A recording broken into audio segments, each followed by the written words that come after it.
Right, let's now give you some insight on what's happening across the continent.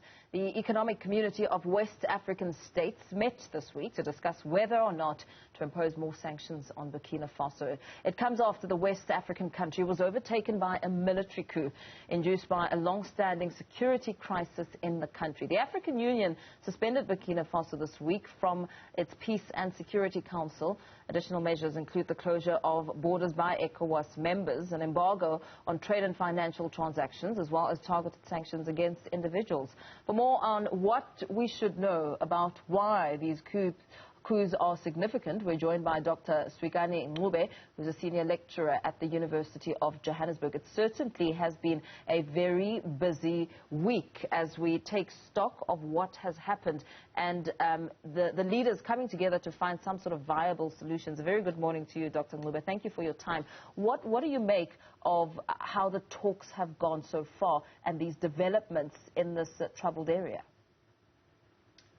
Good morning, Paul, and good morning to your listeners. Thank you for having me. A troubling week indeed, but unfortunately, this has long been coming, and that it is gotten to where it is now indicates a failure of our peace and security system as Africa, and a failure of the Ecowas bloc in its mechanism to prevent conflict.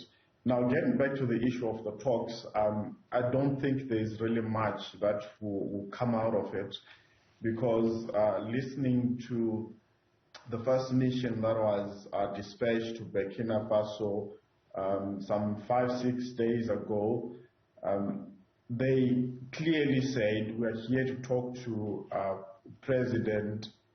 the deposed president, and at the same time said we are now ready to work with the new administration. So right there you could see that all that they needed to do, or that they were there to do, was simply to try and manage the transition. But as far as insisting on reverting back to the constitutional order, they had given up hope on that. The ECOWAS president was speaking in a media briefing, saying that there's really at this stage no need to impose sanctions because they feel that things are on par and they are ready to be engaged for some further solutions to the crisis. I mean, that in itself, is that promising enough when it comes to holding back on those sanctions?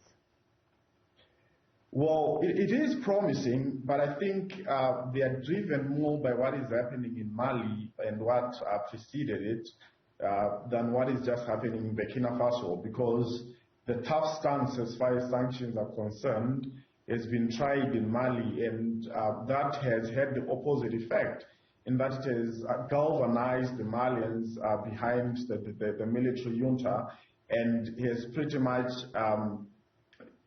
placed Ecowas in a bad light. They are the ones that are more now being seen as the aggressor.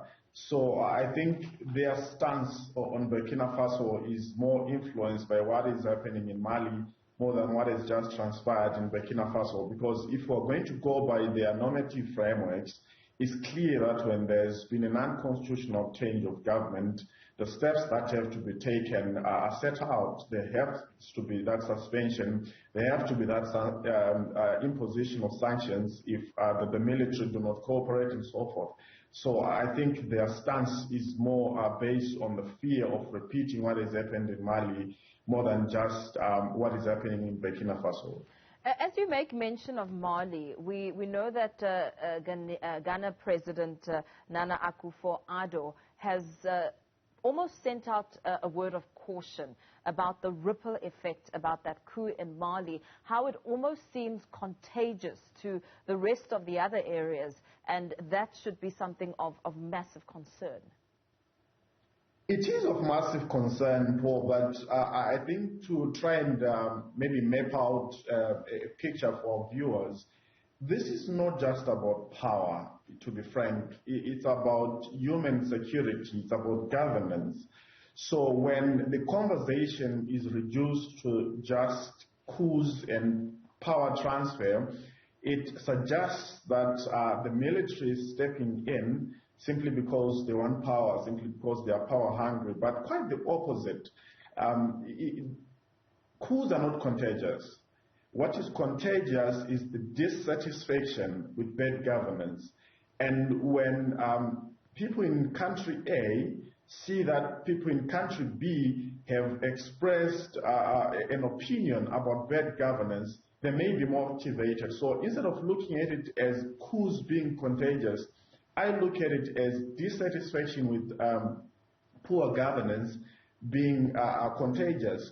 Because across that region, when you look at the complaints that preceded the coup in Burkina Faso, it's not about power, it's about security, it's about corruption, it's about nepotism, it's about poor governance by the deposed President Kabore. And when we look at the other places where the coups have taken place, it's been a similar pattern. So certainly, if anyone is in power and they are not governing according to the expectations of their people, then they're susceptible to a coup. And what the Ghanaian president has said is a correct statement, but only half of it is correct. And what he should have added is that those that are mismanaging their states should be worried. And I think that's the message. And, you know, you make mention of the security, the power factor, as perhaps one of the elements on questions about why such a large number of coups, especially looking at the press time frame. I mean, over the last 18 months, governments being overthrown, Mali, Guinea, Chad, and last week, of course, Burkina Faso, really shows to a dangerous trend, which points to something of huge concern. And in all those places, as I've indicated, the issue is governance, really. And when you look at the coup in Guinea, the president, the deposed president, Alpha Conde, had changed the constitution to ensure that he could run for a third term. And again, if I may just indicate that you find that in all those instances, when the incumbents are tampering with the constitution, when there's bad governance, when there's mismanagement, corruption, the regional economic blocs, in this case Ecowas, do not raise their voices. There's no admonition from their end. And it seems hypocritical to only come in when this person has been deposed and then demand that they be reinstated. Because as a regional bloc, their responsibility, and this extends to SADC and other regional economic communities, their responsibilities is to ensure that their normative framework is adopted and adhered to in these countries. So it doesn't help for them to be quiet when things are going downhill. And again, that speaks to the early warning systems that we say are in place. It doesn't help to be quiet all the while and then only step in when the situations have reached crisis levels. Mm-hmm. So it's a problem. The Guinean situation was, again, based on bad governance. Burkina Faso. And if I may just add that in early January, a lieutenant colonel in the army was arrested alongside 12 others for supposedly plotting a coup. Now, this person was in detention when Kabore was deposed last week. So what does that tell us? It tells us that the dissatisfaction was widespread. It tells us that if it wasn't the detained colonel, it was going to be somebody else, and maybe 15 other people who within the army structures had the capacity to carry out a coup. And all that they needed were conducive circumstances, because as soon as they do that, the citizens celebrate. And I must add that the celebrations that we see, just like we did in Zimbabwe 2017, are not so much in support of the coup, but are just an indication of dissatisfaction with poor governance. People are saying, well, better a different devil than what we've experienced so far. So I know people often say, well, why do citizens celebrate? Because a coup begets a coup. Mm-hmm. And once you start this routine of coups, it never stops. But again, people cannot help it. It's a period of maybe, let's call it temporary relief, that you're thinking, well, maybe whoever comes in will take our grievances seriously. As I said, the issues are issues of human security. With the issues of human security and dissatisfaction, what challenges does the Ecowas and its Western allies face when it comes to deterring the surge in support for military leadership? Credibility, poor credibility. That is, I think, the worst thing for any international organization or regional organization to lose, and they are losing that fast. They need to have dialogue with all the military transitions that we have one in Mali now, we have one in Burkina Faso, and they have to be certain that what they do and the goals that they set have people at the center. They are human-centric. And as I said, the issue of human security does not start when there's violence. It starts when people are saying, we are concerned that our salaries are being eroded by inflation and the government is unresponsive. Now, when you look at Burkina Faso, we are told that in 2021 alone, more than 2,200 people were killed during the violence. And as we speak today, we have in excess of 1.5 million that are displaced. Now, those are issues that should be addressed. And when the government shows an inclination and a commitment to address human security issues, even when coups are attempted, the people will rally behind the administration because there's an acknowledgement that there's a genuine effort to address problems.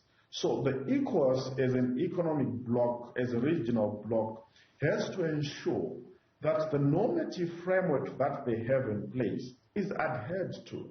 If it means coming up with new measures and new institutions to ensure that they promote democracy within the region, they have to do that. Because before you know it, the spread of extremist violence in that region will ultimately weaken the government, and before you know it, the whole bloc is made of a majority of weak or failed states, and that will be a disaster for the security situation in the northwest. So with the military coup leaders now having restored the constitution, what does this now mean? What's next for Burkina Faso? Well, the usual. They are going to tell us that there will be a transition period for, say, 9 months, 12 months, and chances that they will renege on that word are very high. And unfortunately, judging by what has happened in Mali and other places, there is nothing that Ecowas is going to do.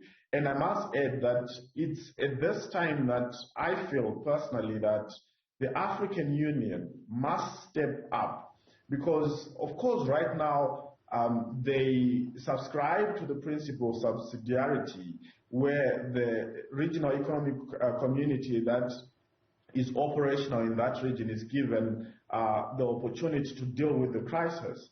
But clearly, ECOWAS has come short, and it's time for the African Union to step in. It's not remarkably different to ECOWAS itself, but at least it indicates that the situation is escalated to a different level and serious concern is being given to what is unfolding. Now, coming back to what awaits for Burkina Faso, they are certainly going to find themselves in a very difficult position as far as their economy is concerned, as far as the security situation is concerned. And without regional support, it's only going to get worse. Because already within the army we are told that there are factions, and once one faction is in power, what do we think the other is doing? Obviously, regrouping and trying to think, how do we wrestle power from these guys? And that gives us a cycle of violence. So Burkina Faso is in a difficult position right now, and we hope that the international community, the African Union, come together and try and devise a solution, and they do that real quick.